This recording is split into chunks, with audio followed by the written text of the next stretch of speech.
1988 was an interesting year. It saw the birth of the first test tube quintuplets born in Royal Oak, Michigan. Phantom of the Opera had premiered at the Majestic Theater in New York City, becoming the longest running show on Broadway, with the then record setting $18 million in pre-sale tickets. Rain Man, starring Tom Cruise and Dustin Hoffman, brought in $350 million at the box office, and Die Hard came out, cementing Bruce Willis as one of Hollywood's A-list men and making it a Christmas movie classic. The Formula One season was utterly dominated by the McLaren Honda team and its iconic MP4/4, with drivers Ayrton Senna and Alain Prost winning 15 of the 16 races that year. And over in Wolfsburg, Germany, a new variant of the GLI Mark II was ready to make its debut. Released in 1988, the Mark II Jetta GLI was carefully crafted to meet the demand of the time. A quick, punchy car made for fun driving and an Autobahn-like experience. It offered drivers and enthusiasts alike a 1.8-liter, 16-valve, inline-4 engine, delivering around 110 to 115 horsepower, with the standard manual transmission making it the perfect way to enjoy life on the road. Welcome to the Throttle Culture podcast, a space where design, history, and emotion meet horsepower. We celebrate the stories behind the builds and the people who see more than just a car. They see a connection. This week's story is all about the Green Machine, a little German engineered beast who taught a couple of guys a quick lesson that honestly, everybody should learn at least once in their lives. The Mark II Jetta GLI is as cool and as classic as they come. They have their own cult following and really stand out in a league of their own. So let's get into it. See, Frank has loved cars for as long as anyone can remember. And not just the shiny stuff, the posters, the catalogs, the big horsepower. He loved the smell of grease and the hot metal, the clatter of tools hitting concrete, the way an engine's idle could sound like a heartbeat. To him, cars aren't just machines, they're stories.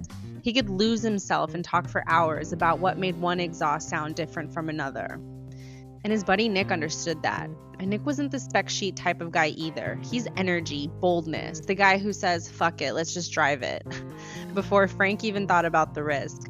Where Frank is patience, Nick is momentum. And that balance is why their friendship always worked and why they felt like brothers. Most of their best memories were built on late night drives and the laughter that only comes when an old engine finally coughs back to life. But there is one thing that Frank has never done, and that's drive stick. But that changed the day Nick pulled into his driveway in a sputtering, sun-faded, green 1988 VW Jetta GLI, boxy, loud, and holding itself together with more hope than hardware. The year is now something like 2005, 2006, so this Jetta has had a decent life over the last 18 years.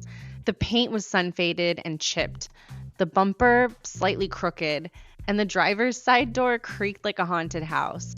But Nick looked proud as hell. Frank named it the Green Machine, patting it on the top like it's a loyal dog. 1.8, 16-valve, 5-speed, all 115 horsepower. She's a beast, he says. Sidebar, the 1988 Volkswagen Jetta GLI is a special variant of the popular compact sedan from Volkswagen. The Jetta GLI in general was designed to offer sportier performance and features compared to the regular Jetta models. Here's a breakdown of the key aspects of the 88 Jetta GLI. The 88 Jetta GLI came equipped with the 1.8-liter 16-valve inline-4 engine, delivering around 110 to 115 horsepower.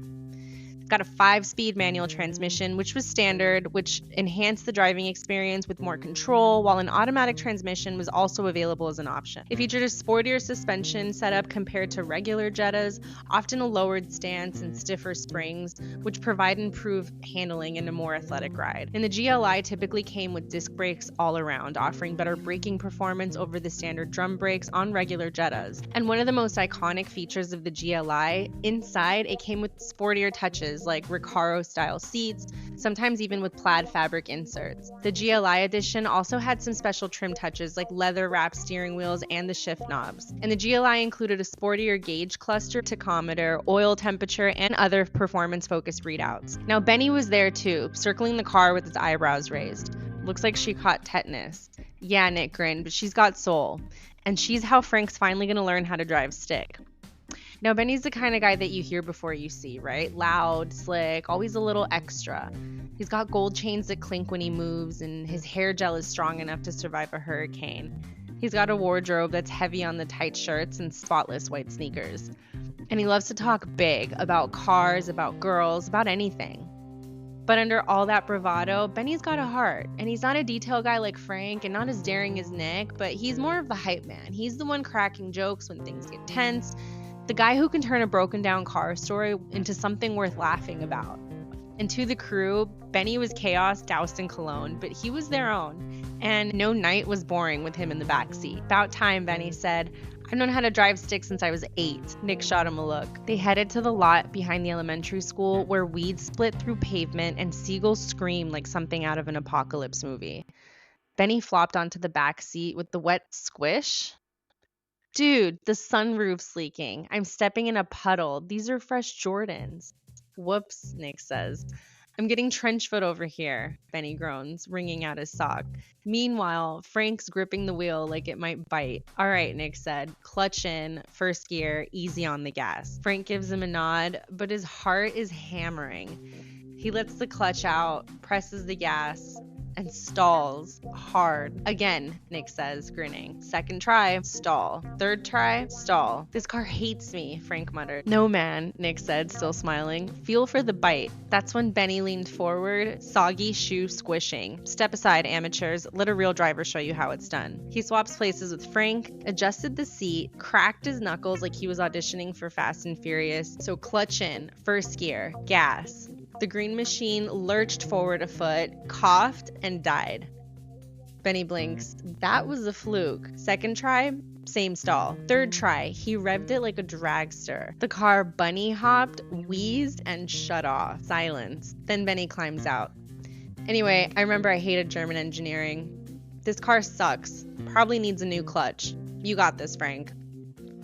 It took time and stalls and more than a few curse words, but slowly, Frank started to feel it. The clutch's bite point, the rhythm of gas and release.